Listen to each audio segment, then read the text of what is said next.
Avez-vous déjà réfléchi aux mystères entourant Jésus? Dans cette vidéo, nous entamons une exploration qui transcende l'histoire conventionnelle, tissant la tapisserie de la vie de Jésus avec les motifs complexes d'époques révolues. Imaginez un monde où la sagesse de Jésus n'est pas seulement un testament de son aperçu divin, mais aussi le reflet des connaissances profondes possédées par des civilisations millénaires avant lui. En nous plongeant dans les mystères entourant Jésus, nous dévoilons également les secrets des sociétés anciennes, qui ont longtemps captivé les érudits et les mystiques. Ces civilisations, avancées dans leur compréhension du cosmos, de la technologie et de la spiritualité, fournissent un contexte aux enseignements de Jésus, suggérant une compréhension plus profonde et interconnectée de notre passé. Dolores Cannon, pionnière dans le domaine de l'hypnose, a entrepris un voyage extraordinaire qui a traversé les frontières du temps et de la conscience.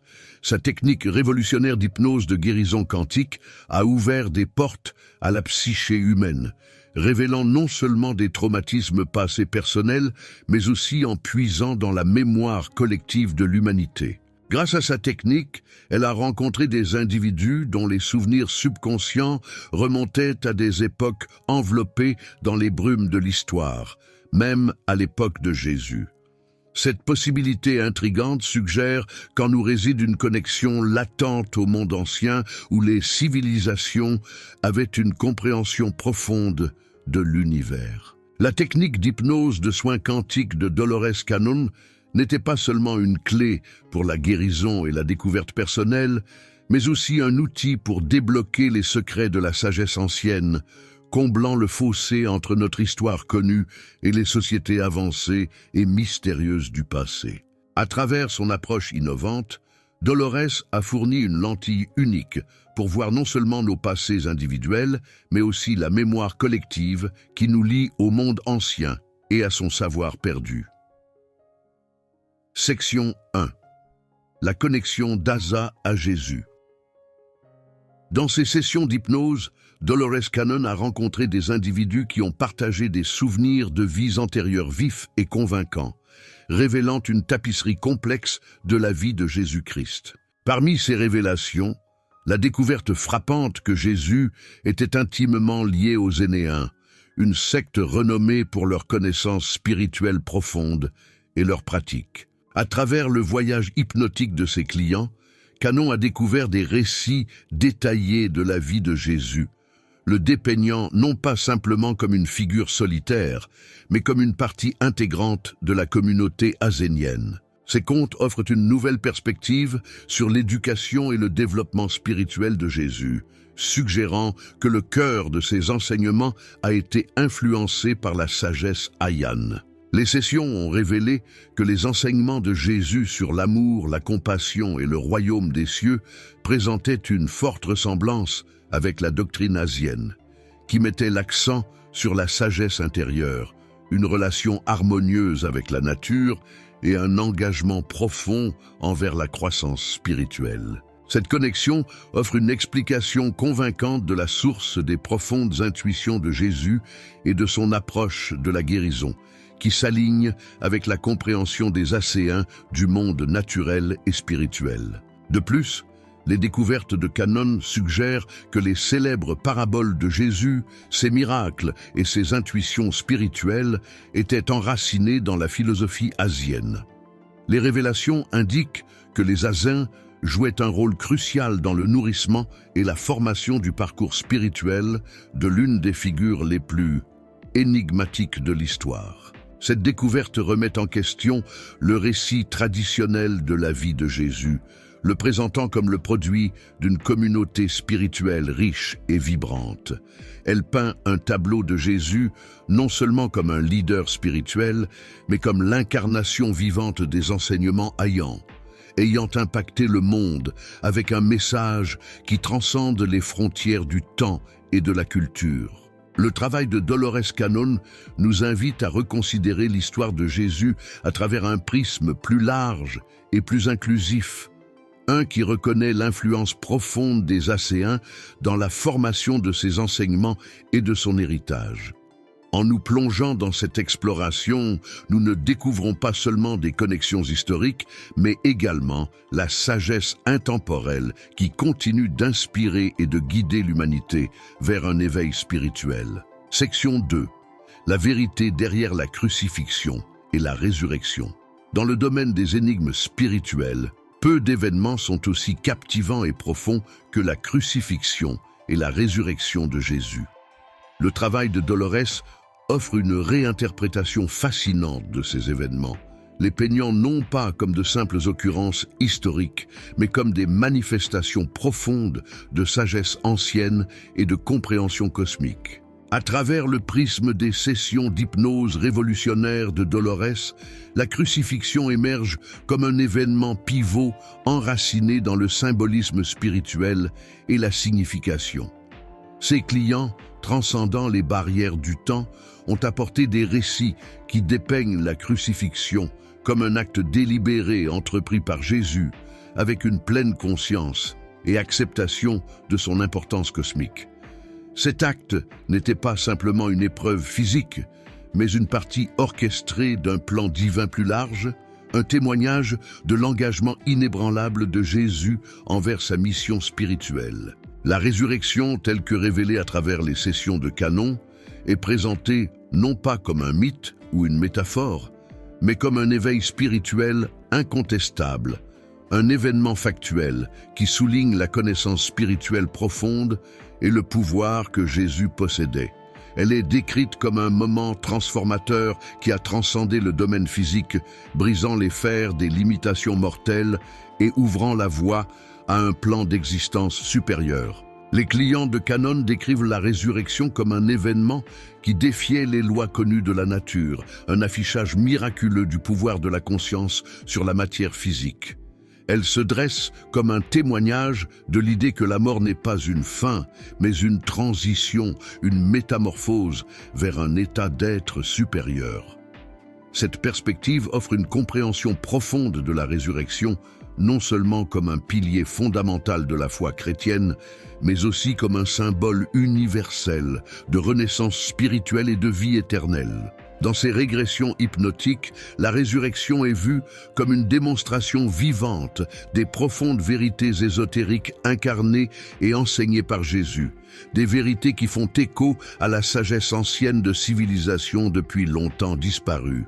Elle représente la réalisation ultime du potentiel humain, le triomphe de l'illumination spirituelle sur le terrestre et le lien immuable entre le physique et le divin. À travers le travail de Canon, nous sommes invités à voir la crucifixion et la résurrection non seulement comme des piliers de la doctrine chrétienne, mais aussi comme des événements universels qui possèdent une signification spirituelle profonde. Ils servent de puissants rappels des profondeurs inexplorées du potentiel humain et de la réalité d'une conscience supérieure, remodelant notre compréhension de l'une des figures les plus transformatrices de l'histoire. Cette interprétation nous défie d'élargir notre perception du possible, en ouvrant nos esprits aux mystères du royaume spirituel et aux possibilités infinies qui se trouvent à la portée d'une compréhension éclairée. Section 3. Jésus en tant que luminaire spirituel. Dans ce segment, nous explorons l'essence de Jésus en tant que luminaire spirituel, dont les enseignements sont profondément entrelacés avec la sagesse profonde des civilisations anciennes avancées. Cette exploration met en lumière comment les messages de Jésus n'étaient pas de simples doctrines religieuses, mais des tapisseries riches entrelacées de sagesse intemporelle de périodes passées. Nous commençons par souligner les remarquables corrélations entre les paraboles et les enseignements de Jésus et les textes anciens tels que les tablettes sumériennes, le Mahabharata, les tablettes d'émeraude, la Bhagavad Gita et le livre des morts égyptiens. Ces manuscrits anciens, débordant d'enseignements spirituels, moraux et métaphysiques, résonnent étroitement avec les enseignements de Jésus. Le parallélisme s'étend de l'accent mis par les tablettes sumériennes sur le voyage de l'âme, à l'exploration du Dharma dans le Mahabharata, qui fait écho dans les enseignements de Jésus sur l'éveil spirituel et la vie éthique. Les régressions hypnotiques de Dolores Cannon révèlent Jésus comme un messager qui a apporté à l'humanité une sagesse ancienne. Les clients sous hypnose ont raconté des expériences et des idées qui reflétaient les enseignements profonds trouvés dans ces textes anciens.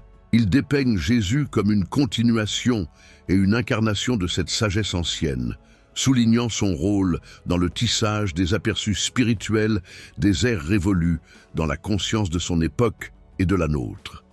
L'idée que Jésus avait accès à un savoir ésotérique de ces civilisations, le transformant en enseignement à la fois accessible et applicable pour la vie quotidienne de ses disciples, est frappante. Sa capacité à distiller des vérités cosmiques complexes en leçons simples et profondes illustre son rôle en tant que gardien de la sagesse ancienne, la rendant disponible non seulement à l'élite, mais à tous ceux qui cherchent la compréhension spirituelle. En analysant des enseignements spécifiques de Jésus, tels que « Le royaume des cieux est en vous » et « Aime ton prochain comme toi-même », nous trouvons des corrélations directes avec les textes anciens. Ces enseignements démontrent que le rôle de Jésus transcende celui d'une figure religieuse. Il émerge en tant que luminaire spirituel et un pont entre la sagesse ésotérique ancienne et la conscience humaine plus large, portant le flambeau de la connaissance ancienne et reliant les points entre le passé et le présent dans le domaine de la compréhension spirituelle. Section 4. Le voyage miraculeux à travers la Méditerranée. L'une des vérités les plus étonnantes dévoilées dans le travail de Dolores est le voyage miraculeux de Joseph d'Arimathie, de la mère Marie, de Marie-Madeleine, de Lazare et d'autres disciples à travers la mer Méditerranée. Cet événement est un témoignage de l'intervention divine et défie les notions conventionnelles de ce qui est possible. Peu après la crucifixion de Jésus, les disciples se sont retrouvés en danger. Il y avait un effort pour éliminer tous ceux associés à Jésus, et la richesse et l'influence considérable de Joseph d'Arimathie posaient un dilemme significatif. Son exécution directe aurait pu déclencher un soulèvement et compliquer les affaires avec les Romains qui étaient conscients de son pouvoir. En réponse, un plan a été conçu. Au lieu de les exécuter directement, ils ont décidé de laisser la nature suivre son cours. Le groupe d'individus, y compris Joseph, Marie, Marie-Madeleine, Lazare et d'autres, a été rassemblé et placé sur un bateau.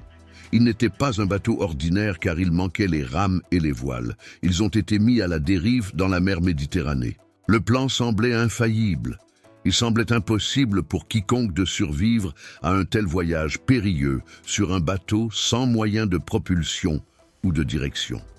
Cependant, ce qui s'est passé ensuite est rien de moins que miraculeux. Contre toute attente, le bateau a trouvé son chemin à travers les eaux de la Méditerranée et est atteint la France, à Sainte-Marie-de-la-Mer. Le simple fait qu'ils aient survécu à ce voyage, qui semblait inimaginable, soulève des questions et nous laisse dans l'émerveillement. Comment ont-ils traversé la Méditerranée sans moyen de diriger le bateau? C'est presque comme si une main invisible les avait guidés.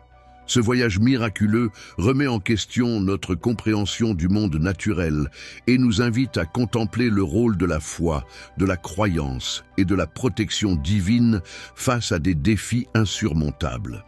Il souligne l'idée qu'il peut y avoir des forces à l'œuvre au-delà de notre compréhension, façonnant le cours de l'histoire de manière que nous pouvons à peine imaginer. Section 5. Les années perdues de Jésus. En explorant plus profondément les couches cachées de la vie de Jésus, nous rencontrons une vérité transformatrice sur sa connexion avec les Esséniens et l'étoile mystique de Bethléem, telle que révélée par le travail de régression de vie antérieure de Dolores Cannon. Ce segment de l'histoire de Jésus dévoile de nouvelles dimensions, défiant et enrichissant notre compréhension de son voyage extraordinaire. Une jeune somnambule, sous la direction de Cannon, a accédé à des niveaux de conscience profonds, révélant sa vie antérieure en tant qu'enseignante essénienne contemporaine de Jésus. Ces souvenirs éclairent un moment pivot et inspirant, le témoignage de l'étoile de Bethléem. Ce phénomène céleste, tel que décrit dans la régression, n'était pas une étoile conventionnelle, mais une convergence de 4 étoiles en un faisceau de lumière rayonnant, signalant la naissance du Messie. Cet événement extraordinaire, visible de jour comme de nuit, défiait le comportement astronomique typique, laissant une traînée d'émerveillement et remodelant notre perception de ce récit biblique. Les Esséniens rassemblés près de Bethléem ont intuitivement compris la signification de cette convergence. Leur connaissance avancée en astrologie les avait conduits à cette nuit mémorable, la marquant comme le moment de l'arrivée du Messie. La description vivante de la femme des étoiles fusionnant en une seule lumière et du faisceau d'énergie descendant vers la terre offre une nouvelle perspective sur la naissance de Jésus, entrelaçant merveille céleste avec prophétie spirituelle. Cette révélation est intrinsèquement liée aux années perdues de Jésus, une période non couverte de manière exhaustive dans les textes bibliques. Après son temps avec les Esséniens, Jésus a entrepris un voyage transformatif, guidé par son grand-oncle Joseph d'Arimathie. Ces voyages ont exposé Jésus à une myriade d'enseignements, de diverses cultures et enseignants, y compris les druides en Angleterre. Cette éducation diversifiée a équipé Jésus d'un large éventail de connaissances, influençant ses enseignements. L'approche philosophique de Jésus, nourrie par ses expériences, était distincte des doctrines religieuses prédominantes de son époque. Il mettait l'accent sur l'amour et la compassion, plutôt que sur la peur et la condamnation. Il utilisait des paraboles inspirées de la nature pour transmettre sa sagesse. Son approche inclusive a amené des femmes comme Marie-Madeleine dans son cercle intérieur, reconnaissant leur profonde compréhension des concepts métaphysiques. Section 6. Dévoilant les enseignements fondamentaux de Jésus. En approfondissant les enseignements de Jésus à travers la perspective d'un étudiant de canon, nous découvrons des perspectives profondes qui remettent en question les récits religieux traditionnels. Les enseignements révèlent que la plus grande méprise concernant Jésus est la croyance qu'il était le Messie, une notion profondément enracinée dans les traditions judaïques. Ce concept contraste fortement avec les véritables enseignements de Jésus, qui soulignent la divinité inhérente à chaque individu et la présence du royaume des cieux en chacun. Le message de Jésus, tel que révélé à travers ses sessions, est différent des doctrines religieuses de son époque. Il ne focalisait pas son attention sur une divinité externe, mais sur l'embrasement du divin. Cette idée de salut, en tant que processus interne, disponibles à tous, était une pierre angulaire de ses enseignements. Il encourageait l'autonomisation personnelle, la reconnaissance de soi, de la divinité et une connexion personnelle intime avec le divin, s'opposant au système de contrôle dogmatique et basé sur la peur prédominante dans les institutions religieuses de son temps. De plus, ses enseignements s'alignent avec les philosophies orientales. Des principes tels que le pouvoir de la croyance dans la formation de la réalité, l'importance de l'esprit et le concept d'un royaume spirituel intérieur trouvent des parallèles dans les traditions orientales comme bouddhisme et hindouisme. Cet alignement soutient la théorie que les années non documentées de Jésus auraient pu être passées dans des régions telles que l'Inde, le Tibet ou l'Égypte, où il aurait pu être exposé et influencé par ces philosophies orientales. Les pratiques de guérison attribuées à Jésus, telles qu'elles sont comprises à travers ces sessions, soulignent son rôle en tant que facilitateur plutôt qu'en tant que guérisseur. Ce point de vue renforce la croyance que la guérison provient de la foi et du pouvoir intérieur d'un individu. Une telle approche est en accord avec le message global de Jésus sur l'autonomisation et la réalisation de soi. L'idée que la foi est la clé de la guérison et de la transformation constituait un aspect radical et habilitant de ses enseignements. En concluant cette exploration éclairante de la vie de Jésus, les révélations dévoilées par la technique d'hypnose de guérison quantique de Canon nous incitent à voir au-delà de la surface des récits conventionnels. Nous sommes rappelés que les enseignements de Jésus ne sont pas confinés aux pages de l'histoire, mais sont intemporels, échouant la sagesse profonde des civilisations anciennes et les royaumes illimités de la conscience spirituelle. La vie de Jésus nous invite à embrasser une vision plus expansive de la spiritualité. Elle nous encourage à rechercher l'unité en nous-mêmes, à équilibrer les énergies masculines et féminines qui existent en chacun de nous et à aspirer à un état de conscience qui transcende les limitations de notre existence physique. Laissons ce voyage, à travers les enseignements cachés de Jésus, servir de phare d'espoir et de source d'inspiration. Il nous met au défi de regarder en nous, pour trouver notre propre connexion au divin et de vivre d'une manière qui reflète la sagesse intemporelle que Jésus a si profondément incarnée. Alors que nous avançons dans nos propres voyages spirituels, portons l'essence de ces enseignements dans nos cœurs, transformant nos vies et le monde qui nous entoure avec amour, compassion et compréhension.